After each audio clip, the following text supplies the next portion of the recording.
Laro. Minsan, sa buhay natin, ang laro ang nagsisilbing kaligayahan natin.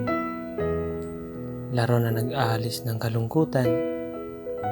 Laro na nagbibigay buhay sa atin. Nung panahon na kasama mo yung nagpapasaya sa buhay mo, habang kayo ay naglalaro. Di ba ang saya? Saya na di mo gustong mawala. Yung feeling na makita mo siyang masaya, okay ka na.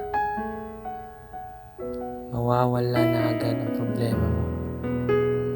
Pero hindi lahat ng bagay at nangyayari sa buhay mo ay permanente. Minsan, ito ay nagsisilbing daan para ikaw ay masaktan, matuto, at para magbago.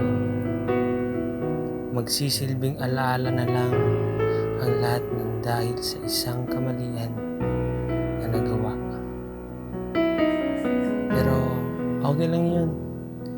Sinusubok ka lang ng panahon kung gaano ka katapang harapin ang lahat ng katotohanan na wala na siya. Alam ko di mo agad-agad masusuko ang nagpapasaya sa'yo. Kaya lumaban ka hanggang dulo. Pero dumating na rin yung araw na dapat ka nang huminto at hayaan mo na siyang lumisan at tanggapin ang katotohanan na wala nang kayo. Nung makikita mo lahat ng pinaglaruan nyo, masasabi mo, ang saya pala namin dati. Pero bakit?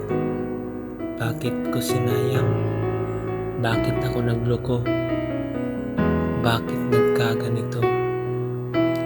Umasa na mababalik, pero di na pwede. Laro na nagsilbi mong kasiyahan sa panahon na ikaw ay malungkot. Ngayon ay nagsilbi alaala ng iyong kasiyahan. Patawad dahil ako ay nagkasala, inaamin ko. Salamat, may mga bagay talaga na pinagtagpo pero di tinadhana.